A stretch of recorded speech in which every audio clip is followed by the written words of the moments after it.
Amen. Mapagpalang gabi po sa ating lahat. Rapture na ating ako po yung muling nagagalak, no? Dahil buhay pa tayo at andito pa tayo. Right, worship celebration dahil sa kabutihan ng ating Panginoon. Amen po ba? Amen. Amen. Na-bless na po ba kayo? Amen. Kanina pa. Palakpakan nga po natin ang Panginoon kung ikaw ay na-bless.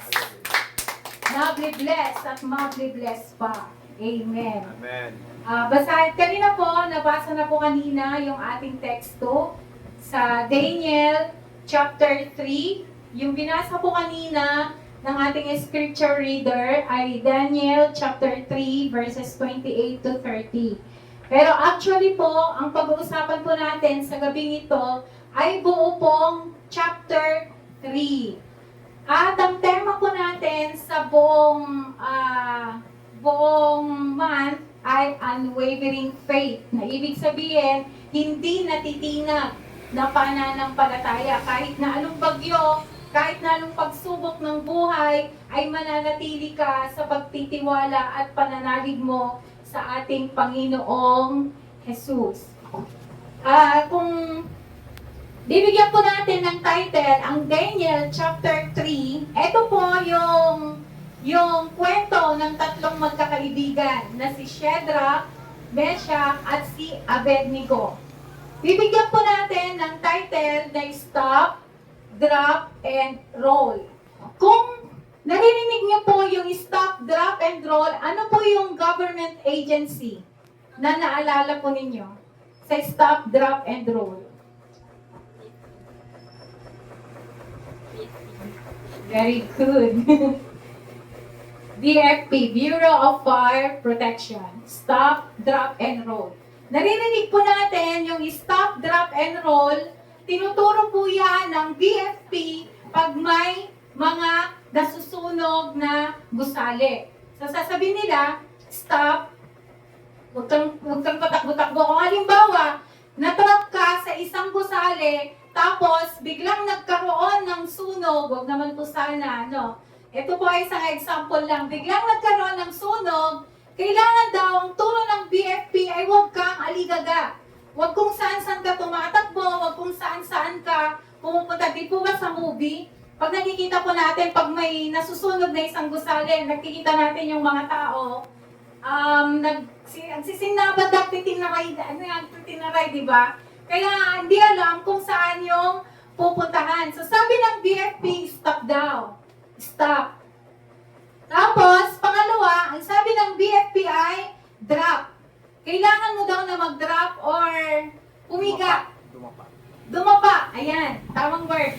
Kailangan mo daw na dumapa doon sa ground at may makikita po kayo na puting linya. Lining doon sa gusali. Tama po ako, Daddy? Sa lahat ng gusali, hospital man yan, basta sa malalaking gusali, sa baba po nun ay may makikita po tayo na puting lining. Kasi daw po, pag nakadrop ka, walang sunog daw sa baba. Ang usok at sunog ay nasa taas. So pag nag-drop ka or dumapa ka, makikita mo yung puting lining. At sabi ng BFP, yung pangatlo daw ay roll. Kailangan mong gumulong, tapos sundan mo daw yung puting lining na makikita mo sa baba. Sa dulo nun, kung hindi siya exit, yun ang entrance. So doon, masisave yung buhay mo sa loob ng sunog. Ang pag-uusapan po natin ngayon, yung sunog na nangyari sa tatlong magkakaibigan na si Shadrach, Meshach, at Abednego. Dito po sa verse 1 to 12, nais po pong basahin sa inyo, Daniel chapter 3 verses 1 to 12. Sabi po dito, istorya po ito.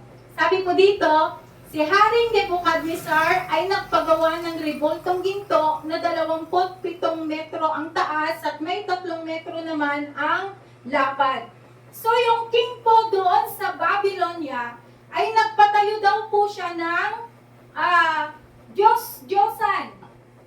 So kung titignan natin, yung pinatayo niya ay sobrang lapad at sobrang mataas. At nung natapos po yon na pinagawa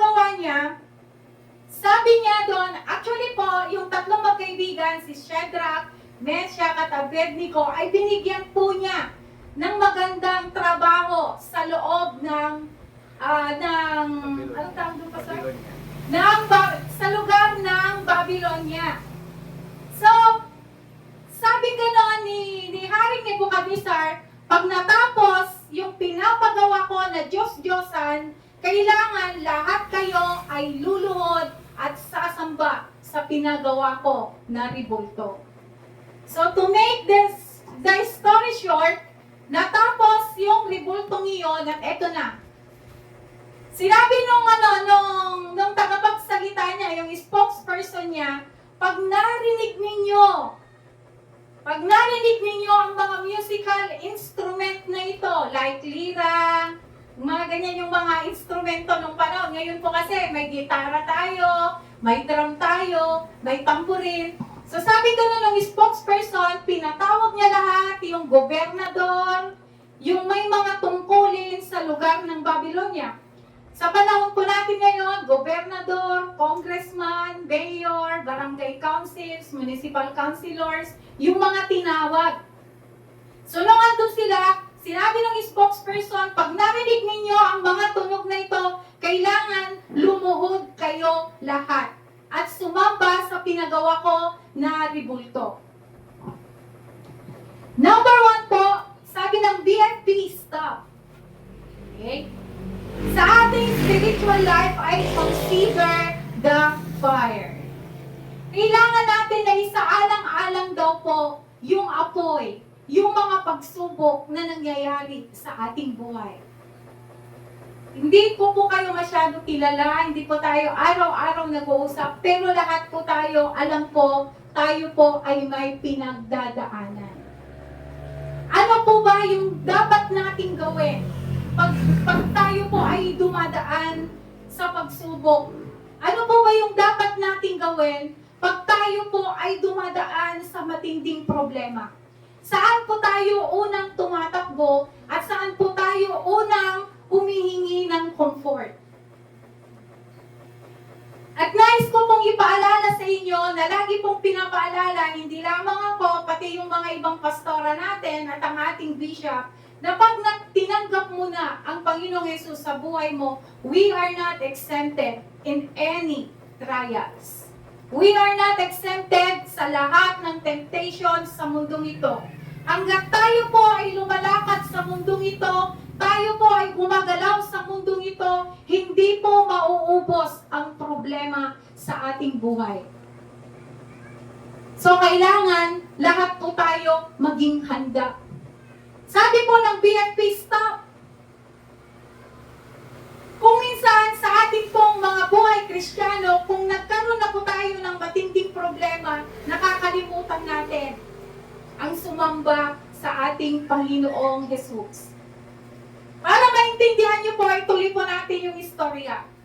So nung dumating na yung rebulto, lahat nagpatirapan na. Dahil alam niyo po ba, ang kaparusahan na sinabi ng Haring Nebuchadnezzar ng Babylonia, ang hindi sumamba at lumuhod sa harap ng rebulto na pinagawa ko ay ipapatapon sa pugon.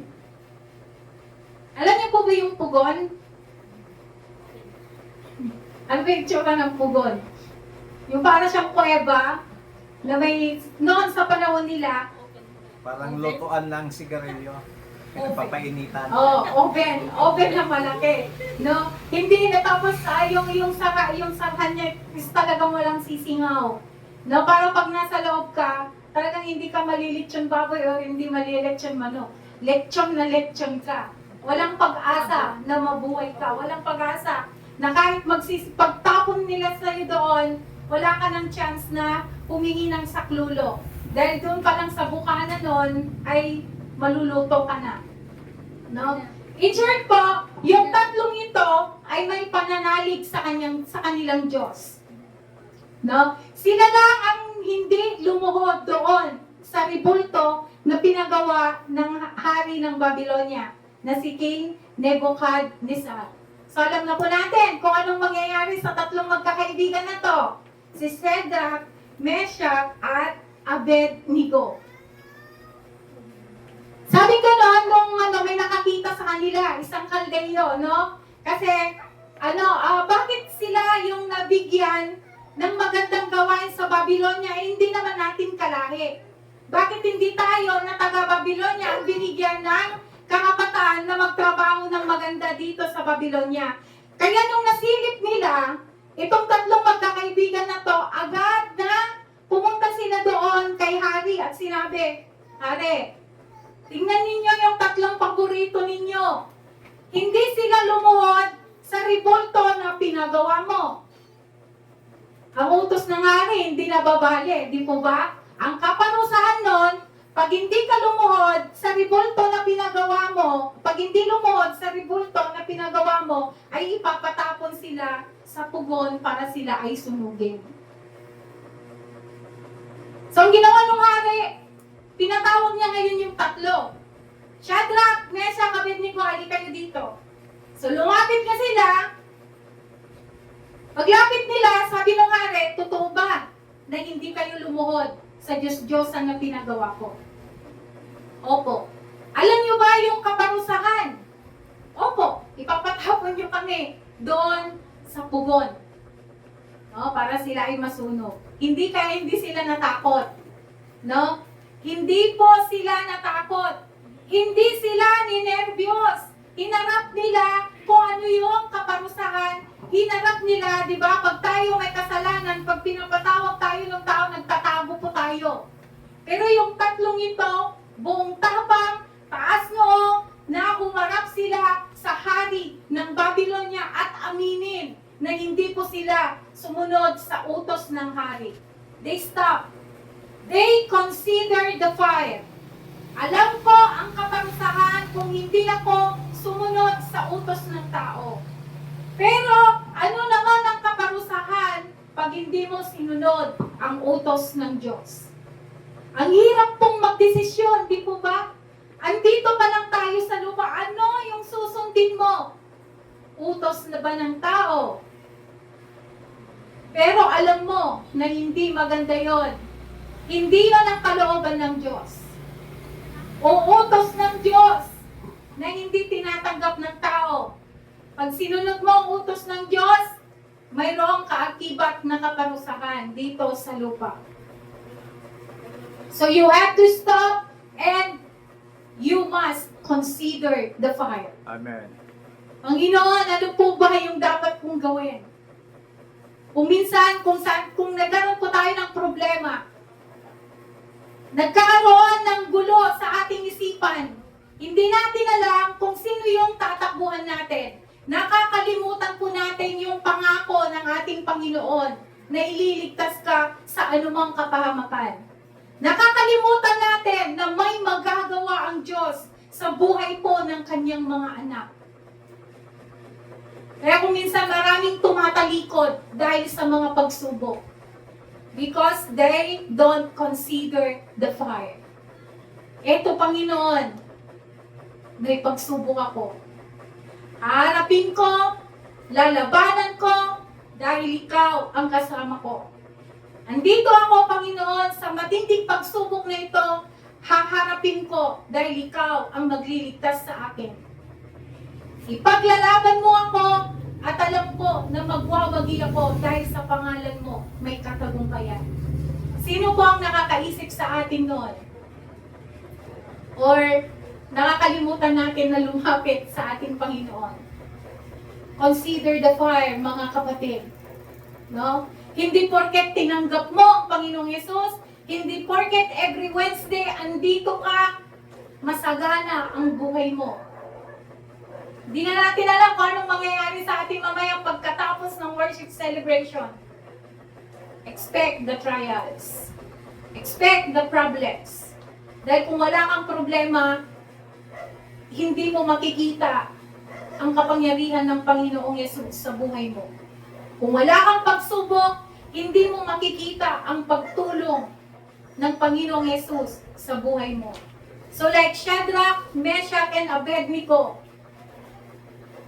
buong tapang nila na hinarap yung apoy sa kanilang buhay. They stopped. No? Hindi sila tumakbo. Hindi nila tinaguan ang problema. Kasi kung may problema ka, di ba, lumalayas ka. Kung may problema ka, tinataguan mo si problema. Nataguan mo ba si problema? O, nataguan mo siguro ng isang araw, pero paglabas mo sa pinagtataguan mo, andun pa rin yung problema. Bakit? Wala kang tapang, no, na hinarap. Wala kang tapang na hinarap, paano mo masusolusyonan ang problema? God is the answer. Diba? Amen. Lahat may katugunan, sabi nga ng ating mahal na bishop. Call unto me, and I will answer thee. Lord, help me. Lord, strengthen me. Samahan mo ako sa pagsubok na ito. Pangalawa po, sabi po ng BFP, drop. Kung andun ka sa gusali na nasusunog, you have to stop. Number 2, you have to drop. Commit the fire. Ibigay mo sa Panginoon kung ano yung pagsubok mo. Sa ating mga Kristiyano, hindi mo kailangan dumapa. Drop. Kneel down before the Lord. Kailangan na gamitin natin yung dalawang tuhod natin para ibigay lahat ang ating pag-aalinlangan sa ating Panginoong Jesus. Ituloy po natin yung istorya. Tuloy po natin yung istorya. Sabing gano'n ni Haring Nebuchadnezzar, gayon, inamin ninyo na hindi kayo sumunod sa utos ko, ipapatapon ko kayo doon sa naglalagablab na apoy. Ipapatapon ko kayo doon sa pugon at kayo ay masusunog. Tinawagan niya yung pinakamalakas na kawal ni Haring Nebuchadnezzar. Yung pinakamalakas na kawal niya para itapon yung tatlong magkakaibigan. Pero bago sila itapon, sabi ni Haring Nebuchadnezzar, haharapin po namin. Sabing gano'n ng tatlo. Sabi ni Haring Nebuchadnezzar, hindi ba kayo natatakot na masunog? Alam niyo po yung nakaka-inlove na sinagot ng tatlo? Sabi gano'n, haharapin po namin kung ano yung kaparusahan na sinabi ninyo, mahal na hari. Dahil yun yung utos ninyo. Handa kaming mamatay dahil hindi ka namin sinunod. At alam namin na ililigtas kami ng aming Diyos na pinagsisilbihan. Quote, alam namin na ililigtas kami ng aming Diyos na pinagsisilbihan. At eto yung mas nakaka-inlove na sinabi nila. At kahit hindi kami iligtas ng aming Panginoon, hindi pa rin kami luluhod sa ginawa mong Diyos-Diyosan. Ulitin ko po. At kahit hindi kami iligtas ng aming Panginoon, ay hindi kami luluhod. Hindi pa rin kami luluhod sa ribulto, sa Diyos-Diyosan na pinapagawa mo. Amen po ba? Naintindihan po ba natin yung sinabi ng tatlong magkakaibigan? Absat. Halimbawa, may sakit ka. Kung hindi ka man pinagaling ng Panginoon, kung wala ka mang senyales na pinapagaling ka ng Panginoon, magsisilbi ka pa rin kaya sa Kanya. Kung alam mo wala nang solusyon yung problema mo, sasabihin mo pa kaya, I will still follow you, Jesus. Kung hirap ka na sa buhay mo, sasabihin mo pa kaya, magpupuri pa rin ako sa iyo, Panginoon. Alam niyo po yung tatlong magkakaibigan? Grabe yung parusa. Wala nang ligtas. Handa silang mamatay. Alam nila na sa oras na yon ay mamamatay na sila. Alam nila sa oras na yon ay wala nang pag-asa na mabuhay sila. Pwede naman nilang sabihin, patawarin niyo po kami, mahal na hari. Sige, luluhod na po kami. Huwag niyo lamang kaming itapon doon sa naglalagablab na pugon. Huwag niyo lang kaming sunugin. Sige, luluhod na kami. May chance pa sila na magbago sa kanila ng desisyon. Ngunit ang sabi ng tatlong magkakaibigan, pinanindigan nila yung kanilang pananalig sa ating Panginoon. Ang sabi nila, alam namin na ililigtas kami ng Panginoon na aming pinagsisilbihan. At kung hindi man kami iligtas, hindi pa rin kami luluhod sa Diyos-Diyosan na pinagawa mo. Bakit? Bakit nila nasabi yun? Last month, andun yung tema natin na commitment. Whatever it goes, no? Kahit na anong mangyari, Panginoon, magsisilbi ako sa iyo. Kahit na anong mangyari, Panginoon, magpapatuloy ako. Yun yung parang sinabi ng tatlong magkakaibigan. Kahit hindi kami iligtas ng Panginoong Diyos, hindi pa rin kami luluhod sa ribulto. Kahit na hindi na ako mapagaling sa sakit ko, mananatili ako sa iyo, Panginoon. Kahit na kulang na kami, Panginoon, magtitiwala pa rin ako sa inyo. Amen. Or, kung hindi mo pagagalingin ang sakit ko, tatalikod na lang ako. Kung walang solusyon ang problema ko, hindi na ako a-attend. Kung hindi giginhawa ang buhay ko, or kung hindi mabubuo ang pamilya ko, hindi na ako magpapatuloy. Kung hindi mo pagagalingin ang anak ko, ang miyembro ng pamilya ko, stop na ako sa pananalig sa iyo. Kung hindi ako ipaglalaban ng mahal ko, hindi na ako magpapatuloy. Ganun po ba tayo? Or kahit na anong mangyari, Panginoon, susunod ako sa iyo. Kagaya ng tatlong magkakaibigan na ito. Commit to the fire.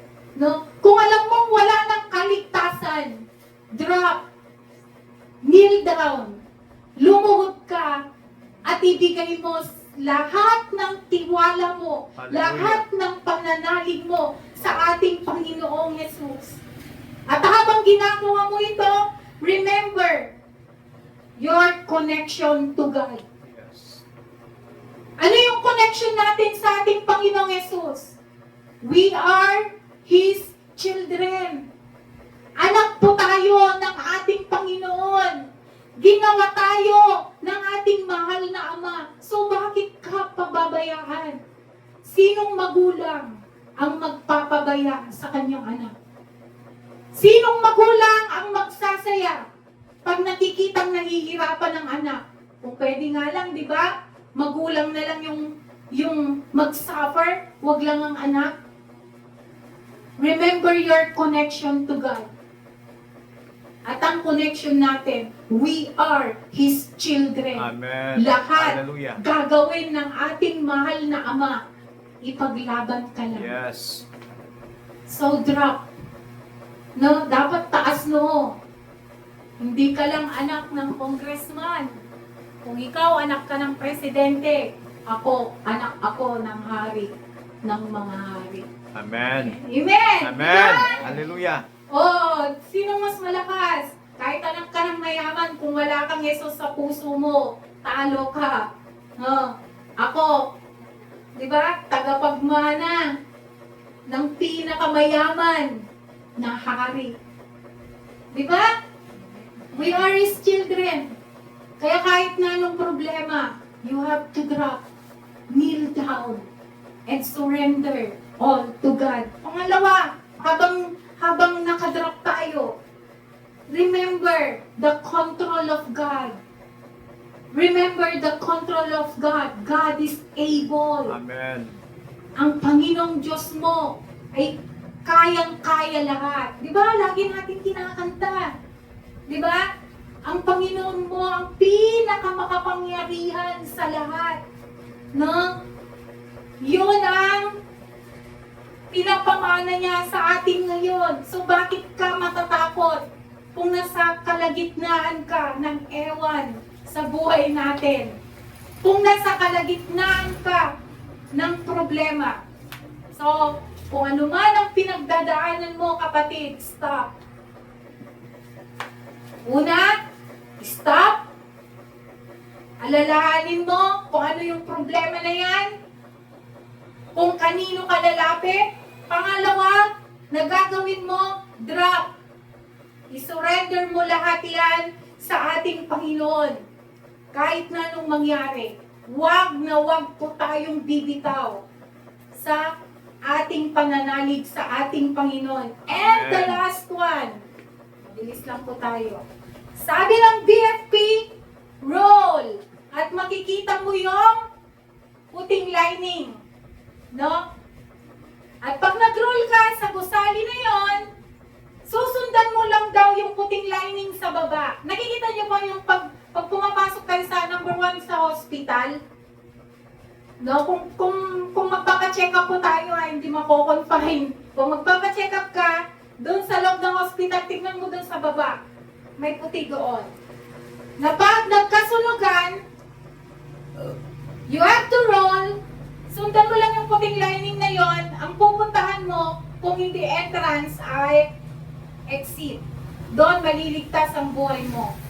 At yung puting lining na yon, kapatid, yun yung Holy Spirit na mag-guide sa atin.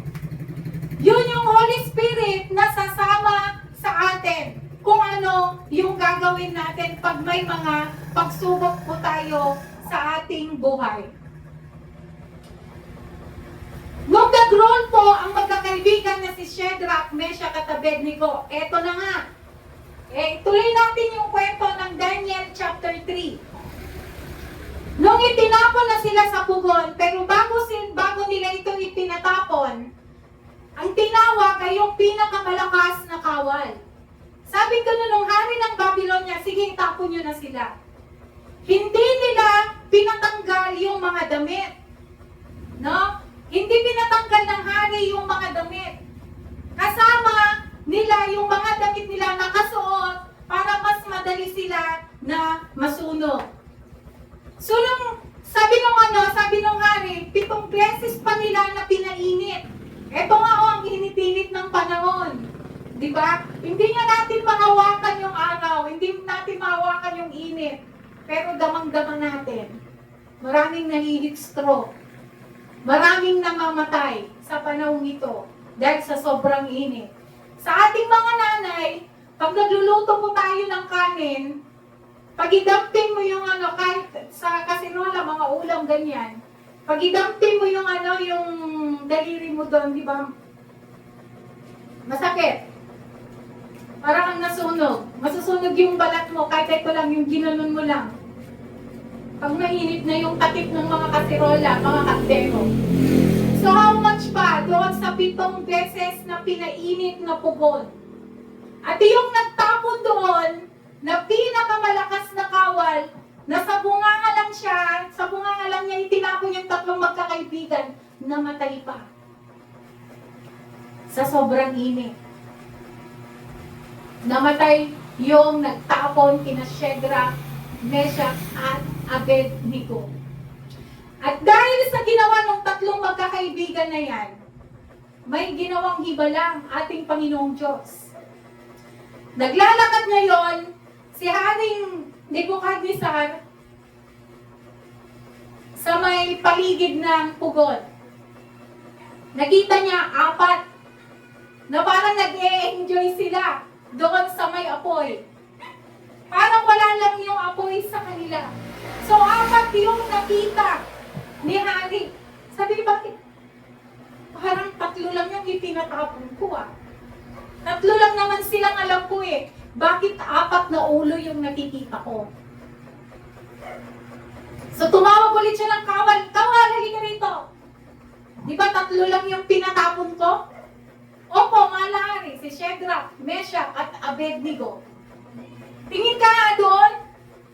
Bakit parang hindi 3 yung nakikita ko, parang 4? Kaya nga, malari, 4 sila. Palabasin mo sila, bilis. Sabi ganyan. So, Shadrach, Meshach, Abednego, labas kayo dyan. Lumabas nga sila. Pero nung lumabas sila, 3 lang naman. Pero yung nakikita sa loob, 4. Pero nung lumabas sila, 3. At alam niyo po, walang bahid ng sunog sa kanilang katawan. Walang bahid ng usok na apoy sa kanilang katawan. Mabango pa rin sila at maputing-maputi ang kanilang suot. Di ba pag napunta tayo dun sa may usok, medyo blurred na yung damit natin. Paglabas natin dun sa usok. Pero silang tatlo 7 beses pinainit yung kubon, namatay yung kawal na naglagay sa kanila doon, na nagtapon sa kanila, pero sila walang bahid ng sunog, walang amoy ng usok sa kanilang katawan. At ang nakita ng mahal na hari ay 4 sila at hindi 3. Sinamahan sila ng anghel ng Diyos Amen. sa loob. Bakit? They stopped. Hinarap nila yung pagsubok. Hindi sila nagtago. Pangalawang ginawa, they drop. They commit to the fire. Tinanggap nila yung kaparusahan, pero hindi sila bumitaw sa pananalig nila sa ating Panginoong Diyos. Pangatlo, they roll. No, kahit nasabi nila na kahit hindi kami ligtas ng Panginoong Diyos, hindi pa rin kami sasamba sa ribulto na ginawa mo. Kaya pagdating sa dulo, ipinaglaban sila ng ating Panginoong Diyos. Imagine, may pagkakataon pa na sila ay tumalikod sana sa kanilang pananampalataya. Pero hindi sila, walang ibang nakapagpigil na magtiwala sila sa dakilang lumikha. Kaya sa huli, ipinaglaban sila ng ating Panginoong Diyos. Ang alam po natin, ano po, Lord, dasal ako ng dasal sa inyo, bakit wala pa rin solusyon ang problema ko? Ang alam po natin, we are surrounded by problems. We are surrounded a lot of problems. Tumingin ka sa kaliwa, problema. Tumingin ka sa kanan, problema. Tumingin ka sa harap at sa likod, mga pagsubok. Pero hindi mo alam, we are surrounded sa protection ng ating Panginoong Jesus. Ayaw mo lang tignan, nagiging spiritually blind tayo. Dahil nagpapatalo tayo minsan sa ating mga problema. Nagpapatalo tayo minsan sa ating emosyon. Kaya hindi natin nakikita na ipinaglalaban pala tayo ng ating Panginoong Hesus. At kung hindi ka bumitaw, kapatid ko, sa inyong pananampalataya, anong sabi ng hari ng Babylonia? Lahat ulit pinatawag niya yung may mga katumpulan sa lugar ng Babylonia. At pinapunta sa harapan yung 3 magkakaibigan. Si Shadrach, Meshach at Abednego. At ang sabi ng hari ng Babylonia, ang sino man nahahamak sa Panginoon ng 3 magkakaibigan na ito. Ano yung sinabi kanina ng scripture reader? Sila yung mapapahamak. Wawasakin ang kanilang tahanan. Susunugin ang kanilang tahanan. At binigyan pa ng mas mataas na tungkulin ang magkakaibigan na ito.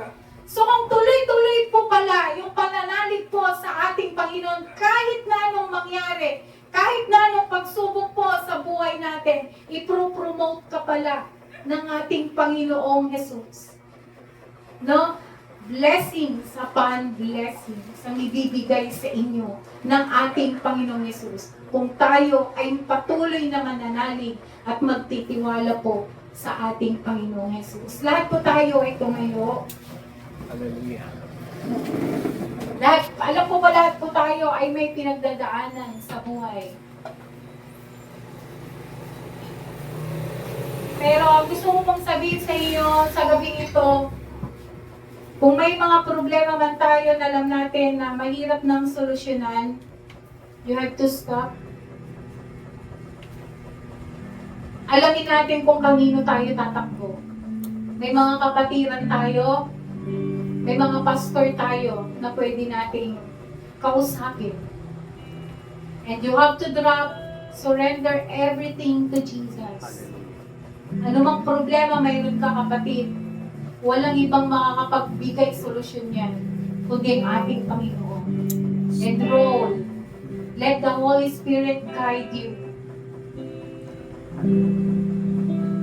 Kung ano yung gagawin natin sa ating Panginoon. Surrender lamang po natin lahat. Wala man yung mga pinagdadaanan po natin ngayon. At wala pong bibitaw sa pananalig po natin sa ating Panginoon.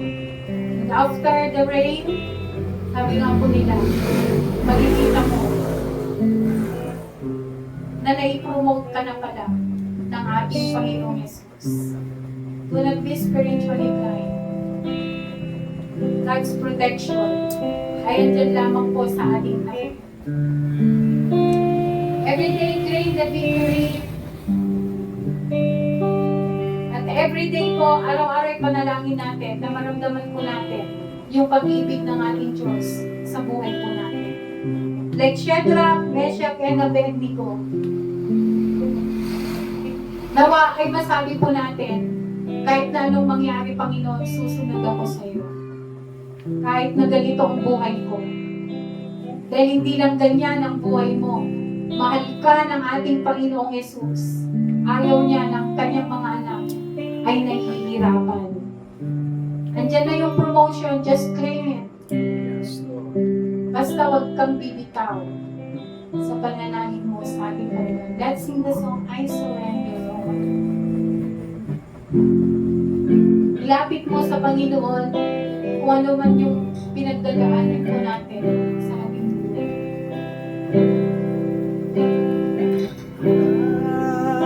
I surrender all. I surrender. I surrender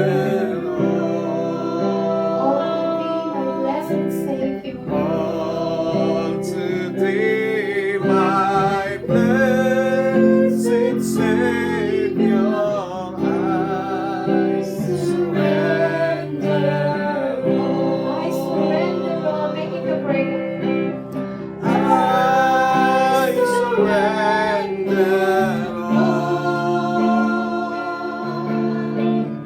I surrender all to thee, my blessed Savior. I surrender all. Sige pa mga kapatid, I surrender all. I surrender all. Yes, Lord. Hallelujah.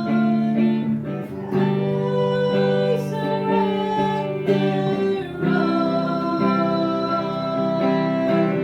All to thee, my blessed Savior, I surrender. Mga kapatid, sa gabi pong ito, napakaganda po yung mensahe ng ating Panginoon.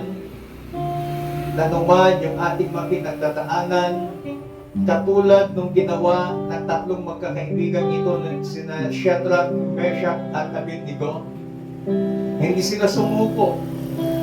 Hindi nila ipinagpabig yung kanilang pananampalataya sa Panginoon.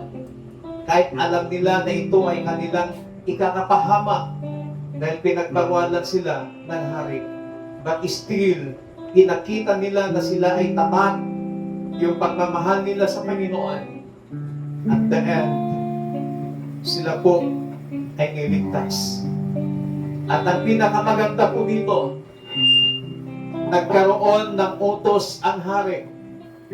Nang sinabi ng hari, mula ngayon, wala nang ibang Diyos na sasambahin, kundi ang Diyos na Shadrach, Meshach at Abednego.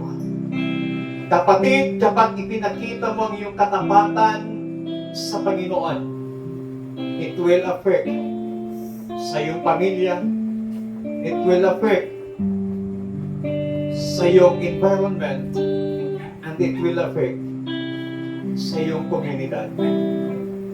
Na makita nila ng Diyos na yung sinasamba, ang Diyos na yung pinaglilingkuran, ay Diyos na makapangyarihan sa lahat. Lahat po tayo ay may mga pinagdadaanan sa buhay.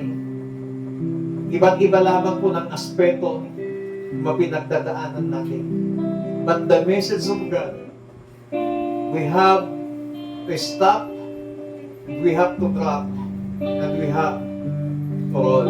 Ibig sabihin, lumuhod, surrender natin lahat sa Panginoon, lahat ng ating pinagdadaanan. Hallelujah. Panginoon, sa gabi pong ito, marami pong salamat sa iyong masalita, namin pong napakinggan. Salamat sa iyong lingkod na siya mong ginamit upang kami ay palalahanan sa pamamagitan ng buhay ni Shadrach, Meshach at Abednego. Nang tatlong magkakaibigan ito ay tao ring katulad namin, Panginoon. But yung kanilang pananampalataya, yung kanilang paniniwala, yung kanilang pagmamahal sa inyo, bagamat buhay na nila kapatid, mas sinunod ka nila.